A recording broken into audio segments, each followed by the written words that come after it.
Well, you can stand up. It's part of you, it's how you present up. You want to, by the way, I'm not texting, I'm just making notes. Yeah. I'm in the way of the projector, then, no, it's the only convenient way is to sit down. See, that's stupid because that's only if you drill a knife. Yeah. Slow, like if you have like, well,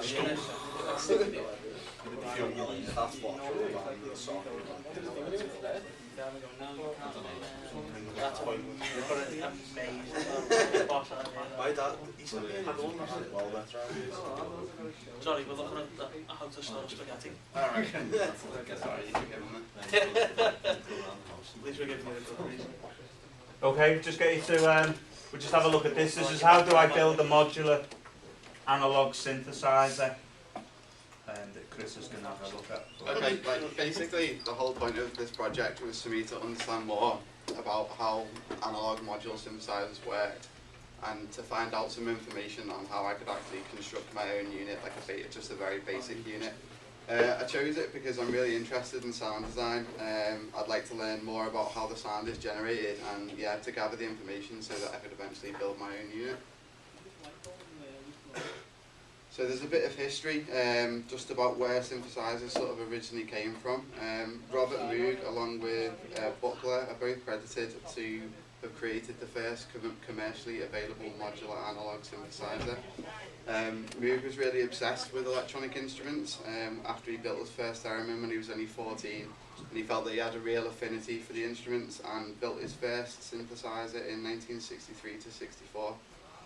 They were developed with an American composer and also a fellow electronic instrument enthusiast, Herbert A. Deutsch. By 67, Moog and his team had sort of standardized the modular system and come up with a system that worked really well. And this is an example of one of the first original modular units. Obviously, it's quite excessive, but it's with around 15 oscillators and yeah, a lot of crazy effects and modules. Basically, before I carried on, I wanted to explain the difference between the two of the synthesizers. Modular synthesizers, they work in a very different way. Analog works where they create the sound basically in the form of electrical vibrations, and these electrical vibrations are then sent through a circuit and through some analog boards onto a PCB, and this is what generates the voltage for the modules to actually work. Digital synthesizers these days are made in a very sort of similar way to computers, how they're made with large memories and microprocessors inside them, and the sounds are basically stored in forms of numbers, which is obviously stored inside the memory in these digital synths, which means they can have like endless amounts of waveforms and all sorts of things, whereas compared to the analog synths they're sort of quite basic in terms of what you could do with them.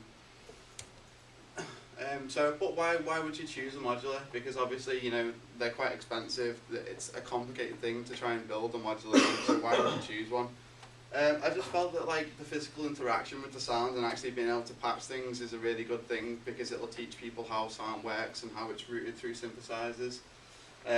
Also, you've got the flexibility of adding more modules, so you can create like literally a monster synthesizer. You can just keep adding stuff, more and more stuff to it. Yeah, it teaches about how the sound is generated.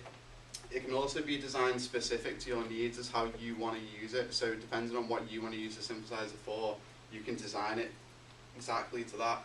And then yeah, it's got the satisfaction of actually building your own instrument, which is, I mean, there's not many ways that you can really do that these days, and it's quite expensive.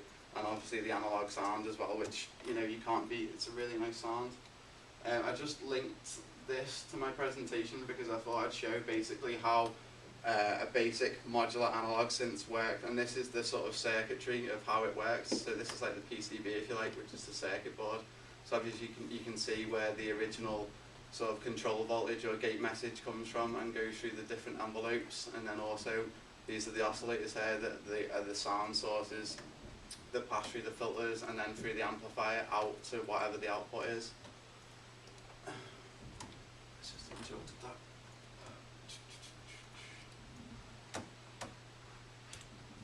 So there's also some semi-modular systems. These are sort of the next step down from the full crazy modular systems. There's a company called Wayman that produce an S1 Mark II. The instruments are really nice because they still give you this analog sound that the modular synths gave. but unfortunately the modules can't be swapped out, so you can't easily change things in the synthesizer, and it's also got a pre-wired configuration. So again, that really limits the flexibility of what you can actually do. You can't sort of keep building to it, it's sort of already done. So my first steps to building were sort of looking at the various modules. So I got a tip from a friend that I emailed, well I actually emailed a couple of friends, one that works at Blackstar Amplification, that sort of pointed me in the right direction of a few different sites where I could start sort of figuring out what I needed to, where I needed to begin, and what modules I'd need to basically construct a basic unit to give me a sound from. So there's two types of modules that I learned. There were source modules and process modules. The source modules are obviously, as you expect, they're sound source modules, so like the VCO, which is your voltage controlled oscillator, and then also the process modules, which are effects like your reverbs, your flanges, delays, and so on.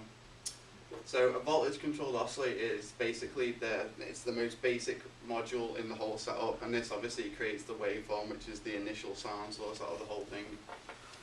Voltage controlled basically means that it can be passed through a module and control various things, so it can control not just sound but pitch and other things like that within the module.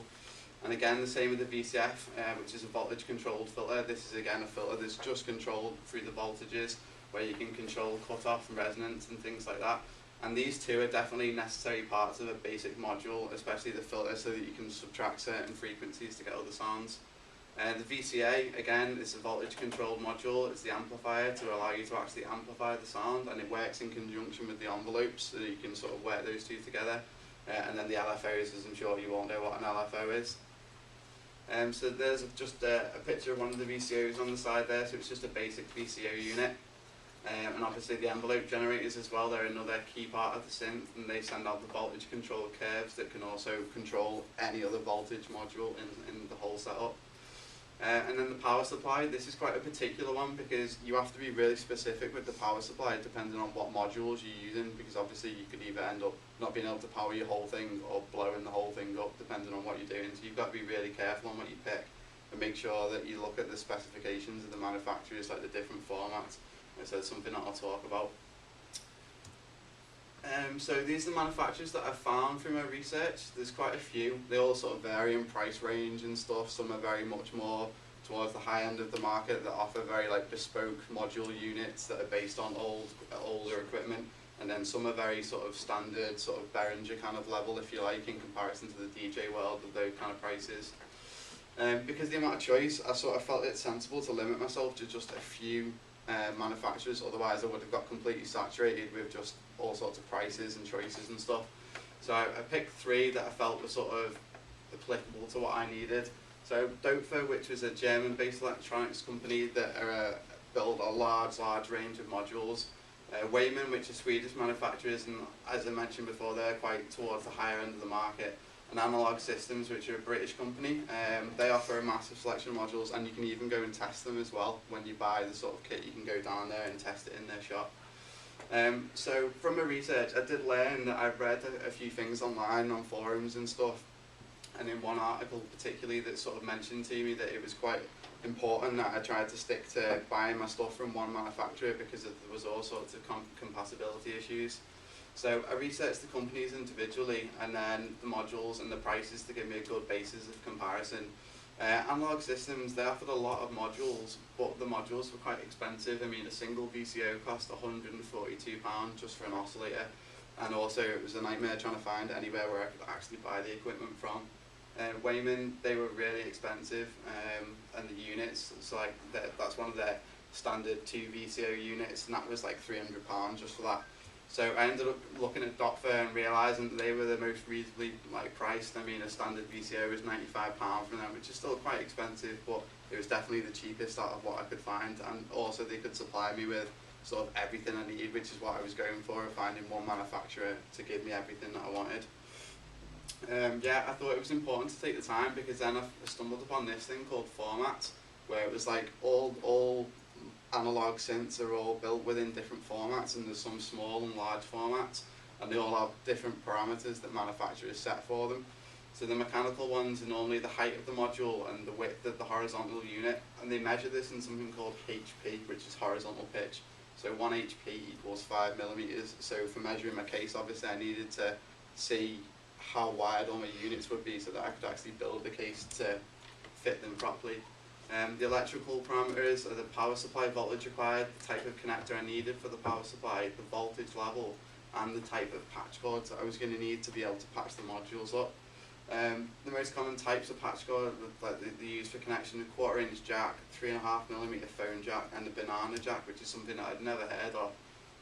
Apparently they're a really common interconnector with modules because they've got a useful characteristic of a female plug actually being moulded onto the back of the male plug as well. So it allows the cords to be stacked, meaning that you could send a single output to 2 or more inputs without needing a wire lead or anything like that. But I read that they have ground issues, so if they work with another unit that uses jack inputs or anything like that, they can sometimes have ground issues and create, you know, a hum, sort of AC hum in the background, if you like. So they're the two format categories. The small obviously just means they take up less space, and the large formats means they take up a lot of space. So the small formats are Eurorack and Frac, and then the large ones are MOTM.com and ModCanA. There's also other manufacturers that are sort of quite snooty and, if you like, stick to their own format, which is Buckler and Technosaurus. So I actually found that choosing the dope for modules and components, it was like a wise decision, because I realised to use 3.5mm jack cords, which are really easy to get hold of and cheap, and also that it was a Eurorack format, so it wouldn't take up a lot of space in my studio at home, which was obviously a positive because I don't have like a huge amount of room. So yeah, after I found the manufacturer that I liked and felt that it was cheap enough, I started to basically go through the modules that I think that I'd like in my own setup. So the first one where I began was actually with the A110, which is the standard VCO, which is obviously the initial sound source for my setup. Then the VCA, which was a standard amplifier for my setup, which was £44. A mixer, so I could combine the signals of 4 or more mono audio inputs. Quad LFO, a noise random module as well, so that I could actually have some effects, a ring modulator, and also a quad envelope generator. So I compared all the prices between 2 sites that I could find that were sort of quite reasonable. One was Thomann and the other one was Schneider Schleden. I've been practicing saying that. So I looked at their different prices and sort of went through for their manufacturers and found what I thought was good. So I did a bit of sort of comparative research there. So yeah, once I picked my modules, I found a site where I could design them, which is quite cool. And it was like a virtual rack, so I could bring all my modules in and design them specifically to what I wanted. And there was also one on the Doper website which had all the modules that I'd picked already there, so I just needed to literally bring them over and sort of connect them up. And this is just a short clip that I wanted to add. This is just, I wanted to show what you can actually do with a modular unit. This is a guy called Trevor Pinch. He's quite famous in synthesizers. He's wrote a couple of books on modulars from my research. But I just wanted to show the kind of possibilities that you could get with sound after creating your own modular unit.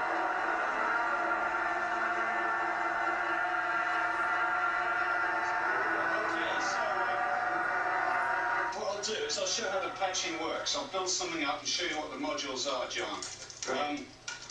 It's got, and the oscilloscope may or may not work. I've already unplugged it. Okay, so this is the patch bay over here. English style plugs. We used to call these banana plugs, but they're smaller than the American ones. I think they call them in England Wonder plugs, circa 1973. It was originally built actually with for stereo sound. I've only got one channel wide up at the moment. So this is the first oscillator here.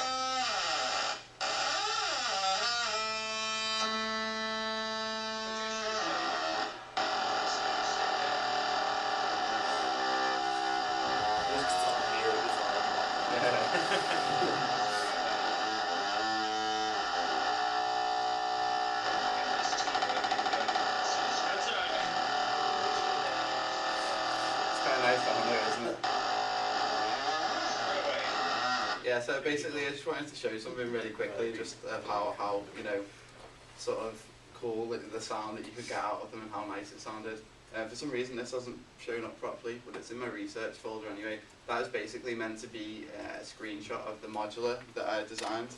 I'll put that in my research folder though. So to house the modules, I worked out that I need to build a case that was 5.25 inches in height and 16.79 inches in width. So there's sort of a basic schematic of what the case would need to look like. Obviously this is the point where the modules would be put, and then this is the power supply. These sort of extra bits are just sort of added places in case I needed the power supply like moved around, or I needed another switch put somewhere else. The housing can be built with metal, but obviously I don't have the resources, so if I was actually going to do this at home, there's no way I could afford really all the equipment to print on metal and, you know, all this kind of stuff.